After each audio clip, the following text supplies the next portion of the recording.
حي الهادي بأجمل ذكرى صلوا معنا يا حضار. Bismillahirrahmanirrahim.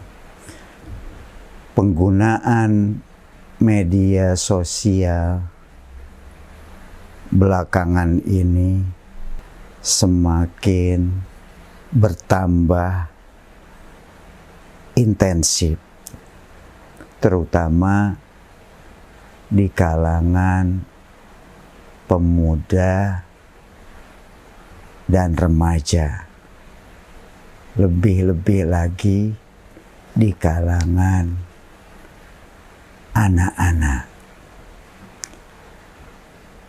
Tentu media sosial seperti ini banyak manfaatnya dan banyak juga negatifnya, mudaratnya. Sebuah penelitian di divisi psikiatri anak-anak dan remaja di Universitas Indonesia menunjukkan bahwa 95% remaja pernah mengalami gejala kecemasan dan 88% pernah mengalami gejala depresi. Di Wuhan, China, hasil penelitiannya menunjukkan bahwa tingkat kecemasan itu telah mencapai 48%. Sementara tingkat depresi itu sampai 48%. Tentu kondisi seperti ini sangat memprihatinkan kita. Karenanya perlu ada upaya untuk mencegah dampak-dampak negatif dari penggunaan media sosial tadi. Dan kita juga tidak menafikan sisi-sisi positifnya. Dia seperti sebuah pisau yang bermata dua. Ya. Bisa ada sisi manfaatnya, ada juga sisi negatifnya. Nah, bagaimana pandangan Islam dalam menggunakan media sosial seperti ini? Yang pertama tentunya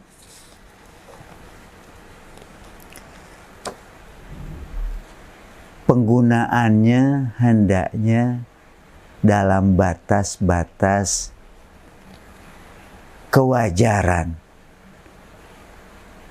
yang tidak berlebihan. Cinta kepada media sosial ya wajar-wajar saja. Ya.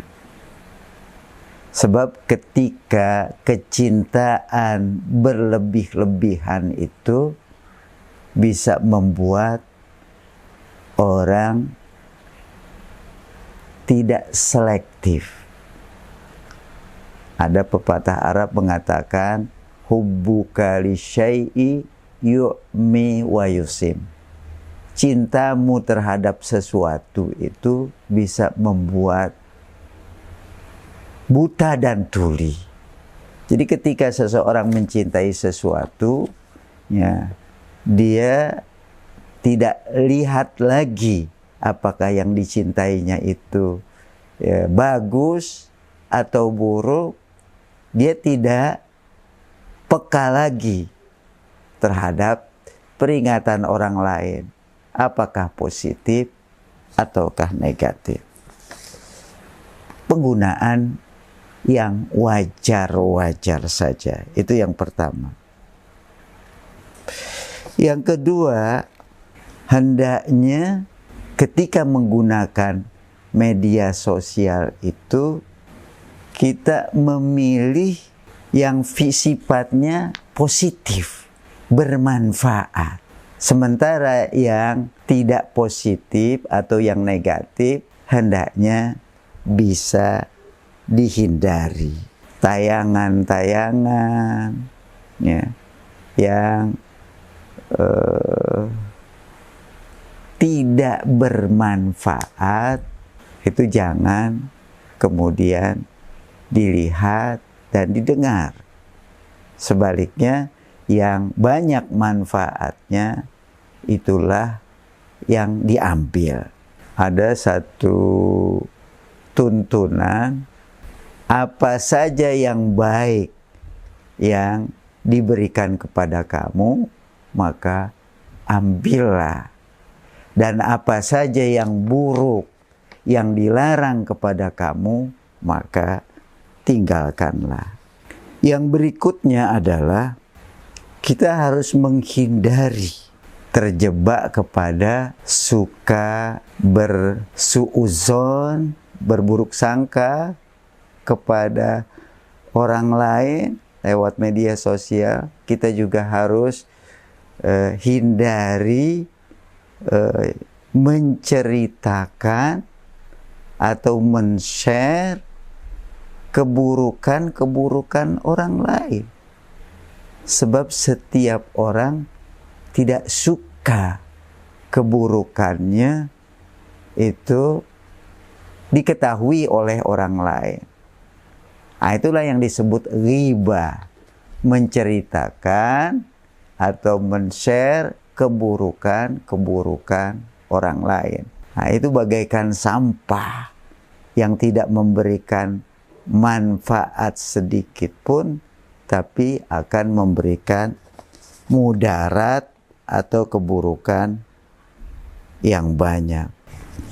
Perlu kita ketahui bahwa setiap perbuatan dosa, apakah lewat ucapan yang kita dengar, ataukah lewat tayangan yang kita lihat, apabila itu buruk, dia berdampak langsung ke hati kita.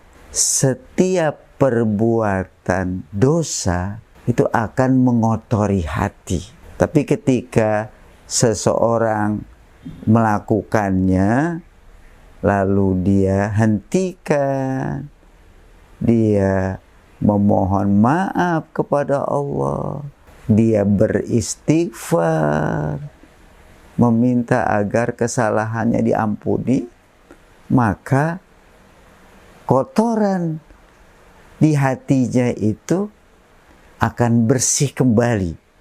Tapi ketika itu dilakukan terus-menerus berulang-ulang, maka akan mengotori lagi hatinya. Sampai bisa jadi menutupi hatinya itu. Itulah yang disebut karat. Sekali-kali jangan berbuat keburukan, kemaksiatan. Bahkan akan berkarat dosa itu di hati mereka. Begitu disebutkan di dalam Al-Quran. Di dalam Al-Quran Allah mengatakan, sungguh beruntung orang yang mensucikan hatinya, membersihkan hatinya. Dan sungguh rugi orang yang mengotorinya. Langkah berikutnya adalah dengan memahami dan meyakini bahwa dengan mengingat Allah, maka hati kita akan semakin tentram. Dan hendaknya yang paling kita cintai dalam hidup kita, walaupun kecenderungan berinteraksi dengan media sosial yang sangat tinggi, kecintaan kepada HP yang begitu tinggi, tapi cinta kita kepada Allah, pencipta kita, pemberi rezeki kepada kita, hendaknya itulah yang tertinggi.